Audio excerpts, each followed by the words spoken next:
അങ്ങനെ ഒടുവിൽ കുറ്റസമ്മതം നടത്തി അല്ലേ? പറഞ്ഞു വരുന്നത് എന്താണെന്നറിയോ? അമേരിക്കയിലെ മുൻനിര മാധ്യമങ്ങൾ അടക്കം ന്യൂയോർക്ക് ടൈംസ് അടക്കം പെന്റഗൺ അമേരിക്കൻ സൈനികർക്ക് പറ്റിയ പരിക്കുകളും അതേപോലെ തന്നെ അമേരിക്കക്ക് പറ്റിയിട്ടുള്ള നാശനഷ്ടങ്ങളും മറച്ചു വെക്കുന്നു എന്നുള്ള രീതിയിലുള്ള വാർത്തകൾ കൊടുത്തിട്ടുണ്ടായിരുന്നേ. അപ്പോ പെന്റഗൺ ഇപ്പൊ സ്ഥിരീകരിച്ചിരിക്കുന്നത് ജൂലൈ 7 മുതൽ ഇപ്പൊ ഇന്നേ ദിവസം വരെ നടത്തിയിട്ടുള്ള അറ്റാക്കുകളിൽ 100ഓളം സൈനികർക്ക് പരിക്ക് പറ്റി എന്നുള്ളത് പെന്റഗൺ ഇപ്പൊ സ്ഥിരീകരിച്ചിട്ടുണ്ട്. അപ്പോൾ പെന്റഗൺ 100 എന്ന് പറയുമ്പോൾ അത് മിക്കവാറും 500 ആവാനാണ് സാധ്യത. ആ നമ്പർ മറച്ചു വെക്കാനുള്ള സാധ്യതയും കൂടുതലാണെന്നുള്ളതാണ്. പക്ഷെ ഒരു കാര്യം കൂടെ പറയുന്നുണ്ട്, ഇവര് 90% പേരും വീണ്ടും ഈ പറയുന്ന ദൗത്യത്തിലേക്ക് തിരിച്ച് കയറിയിട്ടുണ്ട്, അല്ലെങ്കിൽ അവരുടെ പരിക്കെല്ലാം മാറി അവർ വീണ്ടും സേനയുടെ ഭാഗമായിട്ടുണ്ട് എന്നുള്ളതാണ്. 90 പേരെ. അപ്പൊ എങ്ങനെ ആയാലും 10 പേർക്ക് സേനയുടെ ഭാഗമാവാൻ ഇനി പറ്റില്ല എന്നുള്ള കാര്യം ഉറപ്പാണല്ലോ. അപ്പോ പറഞ്ഞു വരുന്നത് എന്താ വെച്ചാല്, നല്ല അടി ഇറാന്റെ ഭാഗത്തു നിന്ന് കിട്ടുന്നുണ്ട്, നല്ല അടി കൊള്ളുന്നുണ്ട് അമേരിക്ക എന്നുള്ളതാണ്. പക്ഷെ അവരത് സ്ഥിരീകരിക്കുന്നില്ല. പല സമയത്തും അതിന്റെ യഥാർത്ഥ കണക്കുകൾ പുറത്തു വിടുന്നില്ല എന്നുള്ളതാണ്. അതായത് ഈ യുദ്ധത്തിൽ പരിക്ക് പറ്റിയ, യുദ്ധത്തിൽ ഈ പറയുന്ന രീതിയിലുള്ള മരണങ്ങൾ സംഭവിക്കുക എന്ന് പറയുന്നത് സ്വാഭാവികമാണെന്ന് നമ്മൾ പറയുമെങ്കിലും ഒരു മിലിറ്ററി ജയന്റിനെ സംബന്ധിച്ചിടത്തോളം അത് അസ്വാഭാവികമാണല്ലോ. ലോകത്തിലെ ഏറ്റവും വലിയ സൈനിക ശക്തി, ഏറ്റവും സോഫിസ്റ്റിക്കേറ്റഡ് ആയിട്ടുള്ള മെഷീൻസ് ആൻഡ് മെക്കാനിസം ആൻഡ് വെപ്പണറി ഉള്ള രാജ്യം, അവര് മൂക്കിൽ വലിച്ചു കയറ്റാൻ പറ്റുന്ന രീതിയിലുള്ള, അവർക്ക് മൂക്കിൽ വലിച്ചു കയറ്റാൻ പറ്റുന്ന രീതിയിലുള്ള ഇറാനെ ഒരു ദിവസം കൊണ്ട് അങ്ങ് തുടച്ചു നിൽക്കാൻ പറ്റേണ്ടതല്ലേ? അപ്പൊ അങ്ങനത്തെ ടീമുകൾക്ക് ഇതുപോലത്തെ അടികൾ കിട്ടാൻ സാധ്യത കുറവാണല്ലോ, കിട്ടാൻ പാടില്ലല്ലോ. അവിടെയാണ് കാര്യങ്ങൾ ചെറുതായിട്ടൊന്ന് മാറുന്നത്. എന്നിട്ട് ഇതിൽ പറയുന്ന കാര്യങ്ങളുണ്ട്. അതായത് ചെറിയ ചെറിയ ആഘാതങ്ങളാണ്, തലച്ചോറിനൊക്കെ ചെറിയ ചെറിയ ആഘാതങ്ങൾ മാത്രമേ സംഭവിച്ചിട്ടുള്ളൂ, വേറെ ഒന്നും സംഭവിച്ചിട്ടില്ല എന്നുള്ളതാണ്. വേറെ എന്ത് സംഭവിക്കണം എന്ന് അവർ പറയുന്നേ?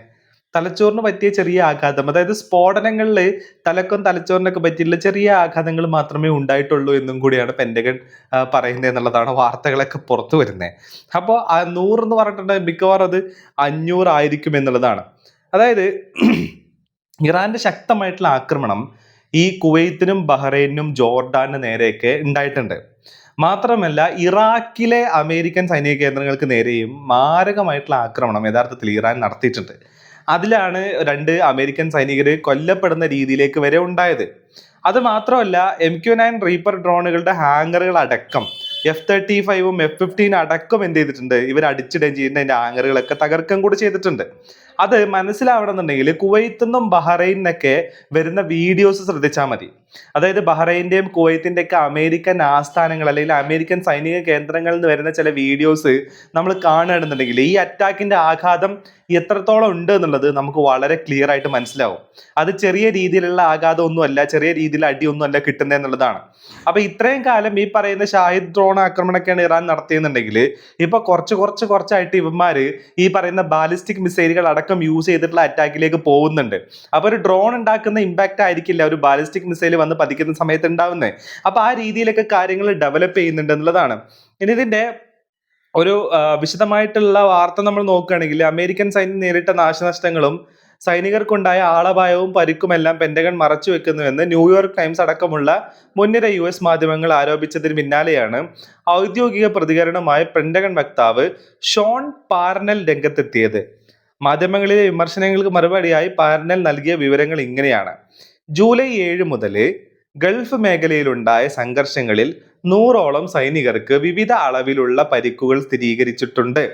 അതായത് ഈ പറയുന്ന ഷോൺ എന്ന് പറഞ്ഞ ആ പുള്ളിക്കാരനാണ് പറയുന്നത്, ജൂലൈ 7 മുതൽ ഗൾഫ് മേഖലയിൽ ഉണ്ടായിട്ടുള്ള എന്താ പറയാ സംഘർഷങ്ങളിൽ 100ഓളം സൈനികർക്ക് വിവിധ അളവിലുള്ള പരിക്കുകൾ സംഭവിച്ചിട്ടുണ്ട്. എന്നാൽ ഇവരിൽ 96% ആളുകളും പ്രാഥമിക ചികിത്സയ്ക്ക് ശേഷം വീണ്ടും ദൗത്യങ്ങളിലേക്ക് തിരികെ പ്രവേശിച്ചു.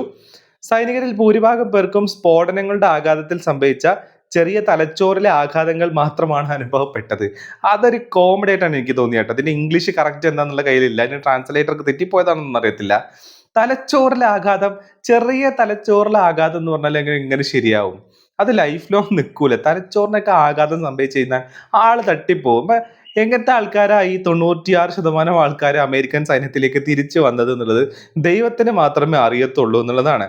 സൈനികരിൽ ഭൂരിഭാഗം പേർക്കും സ്ഫോടനങ്ങളുടെ ആഘാതത്തിൽ സംഭവിച്ച ചെറിയ തലച്ചോറിലെ ആഘാതങ്ങൾ മാത്രമാണ് അനുഭവപ്പെട്ടത്. വിവരങ്ങൾ മറച്ചു വെക്കുന്നു എന്ന വാർത്തകൾ വസ്തുതാ വിരുദ്ധമാണ്. എന്നാൽ പെന്റഗൺ വിവരങ്ങൾ വൈകിപ്പിച്ചു എന്ന വാദങ്ങൾ മാധ്യമങ്ങൾ ആവർത്തിക്കുന്നുണ്ട്. ഇതോടെ യുദ്ധം ആരംഭിച്ച ഫെബ്രുവരി 28 മുതൽ ഇതുവരെ പരിക്കേറ്റ അമേരിക്കൻ സൈനികരുടെ ആകെ എണ്ണം 500 കടന്നതായാണ് റിപ്പോർട്ടുകൾ. ഞാൻ പറഞ്ഞില്ലേ, 100 എന്ന് പറയുന്നുണ്ടെങ്കിൽ 500 ആയിരിക്കും. അപ്പൊ 500 പേര്, മൊത്തത്തിൽ 500 പേർക്ക് പരിക്ക് പറ്റി എന്ന് പറഞ്ഞു കഴിഞ്ഞാൽ അത് മിക്കവാറും 1000 പേർക്ക് പരിക്ക് പറ്റിയിട്ടുണ്ടാവും. ഇതാണ് അവസ്ഥ. അതായത് വിയറ്റ്നാമിൽ നിന്നും അഫ്ഗാനിസ്ഥാനിനൊക്കെ ഇട്ടിട്ട് ഓടാനുള്ള ഒരു കാരണമുണ്ട്. അതെന്താ? വിയറ്റ്നാമിൽ നിന്ന് പ്രധാനപ്പെട്ടമായും ഇട്ടിട്ട് ഓടാനുള്ള പ്രധാനപ്പെട്ട കാരണം എന്ന് പറയുന്നത്, വിയറ്റ്നാമിൽ നിന്ന് വരുന്ന ശവപ്പെട്ടികളുടെ എണ്ണം, അമേരിക്കയിലേക്ക് വരുന്ന ശവപ്പെട്ടികളുടെ എണ്ണം ഒരുപാട് എണ്ണം കൂടിയപ്പോഴാണ് അവിടെ ഇട്ടെറിഞ്ഞിട്ട് വിട്ടത് ഇവന്മാര്. അതേ അവസ്ഥ തന്നെ മിക്കവാറും ഇറാന്റെ കാര്യത്തിൽ സംഭവിക്കാൻ സാധ്യതയുണ്ട്. അത് മൾട്ടിപ്പിൾ ഇമ്പാക്റ്റ് ആണ്. എക്കണോമിക് ഇമ്പാക്റ്റ് ഉണ്ട്, റീജിയണൽ ഇമ്പാക്റ്റ് ഉണ്ട്, അമേരിക്കക്ക് നേരിട്ടുള്ള ഇമ്പാക്റ്റ് ഉണ്ട്. ഈ പറയുന്ന സൈനിക കേന്ദ്രങ്ങളൊക്കെ അല്ലേ ഇനിയിപ്പോ പുനർനിർമ്മിക്കണം എന്നുണ്ടെങ്കിൽ ലക്ഷക്കണക്കിന് അല്ലെങ്കിൽ ബില്യൺ കണക്കിന് ഡോളർ ചെലവഴിക്കുന്ന സ്ഥിതിയിലേക്ക് വരുന്നുണ്ട്. അപ്പൊ ഇങ്ങനെയൊക്കെയാണ് ഇപ്പൊ കാര്യങ്ങൾ പോകുന്നത് എന്നുള്ളതാണ്. അങ്ങനെ അവസാനം പെന്റഗൺ കുറ്റസമ്മതം നടത്തിയിട്ടുണ്ട്. 100ഓളം പേര് ഏകദേശം പരിക്ക് പറ്റി. ഇതിൽ എത്രണ്ണം തീരുമാനമായി എന്നുള്ളതും ആ എണ്ണം ഇതുവരെ പുറത്ത് വന്നിട്ടുമില്ല.